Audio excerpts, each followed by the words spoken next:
Welcome to our channel. గత YCP హయాంలో ముఖ్యమంత్రి వైఎస్ జగన్మోహన్ రెడ్డి కంటే మీడియాలో ఎక్కువగా కనపడింది, వినపడింది అప్పటి ప్రభుత్వ సలహాదారు సజ్జల రామకృష్ణారెడ్డి. రాష్ట్రంలో ఏమి జరిగినా ప్రభుత్వం తరపున, ముఖ్యమంత్రి తరపున సజ్జలనే మాట్లాడేవారు. చివరికి ప్రతిపక్ష పార్టీలు మాట్లాడినా వారి మాటలకి సైతం వైసీపీ తరపున సజ్జల రామకృష్ణారెడ్డే సమాధానం ఇచ్చేవారు. గత 5 ఏళ్ల కాలంలో ఆంధ్రప్రదేశ్లో అటు ప్రభుత్వంలోనూ ఇటు పార్టీలోనూ అంతా తానే వ్యవహరించిన సజ్జల ఇప్పుడు హైకోర్టులో మాత్రం తాను అమాయకుండని, తనకు ఏమీ తెలియదని, తనకు ముందస్తు బెయిల్ ఇవ్వాలని కోరారు. మంగళగిరిలోని టీడీపీ కేంద్ర కార్యాలయంపై వైసీపీ నాయకులు, కార్యకర్తల మూకుమ్మడి దాడి కేసులో ముందస్తు బెయిల్ మంజూరు చేయాలని కోరుతూ వైసీపీ నేత, గత ప్రభుత్వంలో ప్రధాన సలహాదారు సజ్జల రామకృష్ణారెడ్డి గురువారం హైకోర్టులో పిటిషన్ దాఖలు చేశారు.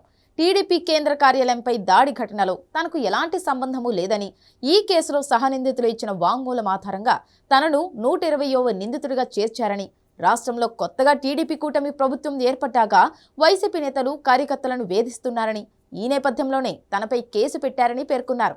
తాను సిఆర్పిసి సెక్షన్ 41A నోటీసు నిబంధనల ప్రకారం రక్షణ పొందకుండా అడ్డుకునేందుకే హత్యాయత్నం సెక్షన్ను చేర్చారని పేర్కొన్నారు. తాను అమాయకుండని, కోర్టు విధించే షరతులకు కట్టుబడి ఉంటానని, తనకు ముందస్తు బెయిల్ మంజూరు చేయాలని హైకోర్టులో పిటిషన్ దాఖలు చేశారు. గురువారం పిటిషన్పై విచారణ చేపట్టినప్పటికీ ముందస్తు బెయిల్పై శుక్రవారం జరిగిన విచారణలో నిర్ణయం తీసుకుంది. టీడీపీ కేంద్ర కార్యాలయంపై దాడి కేసులో వైసీపీ నేత సజ్జల రామకృష్ణారెడ్డికి హైకోర్టులో ఊరట లభించింది. ముందస్తు బెయిల్ పిటిషన్పై శుక్రవారం హైకోర్టులో విచారణ జరిగింది. ఈ నెల 25వ తేదీ వరకు తొందరపాటు చర్యలు తీసుకోవద్దని పోలీసులకు హైకోర్టు ఆదేశాలు జారీ చేసింది.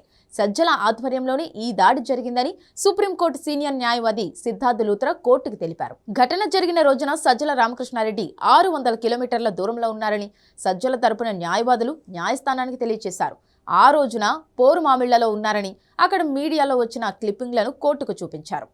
ఈ కేసులో నిందితులు ఇచ్చిన స్టేట్మెంట్లోనూ అదే ఉందని పోలీసుల తరపు న్యాయవాదులు కోర్టుకు తెలియజేశారు. ఈ క్రమంలో తాము ఈ కేసులో నిందితులు ఇచ్చిన స్టేట్మెంట్ను మరోసారి పరిశీలిస్తామని సిద్ధార్థ లూత్రా చెప్పారు.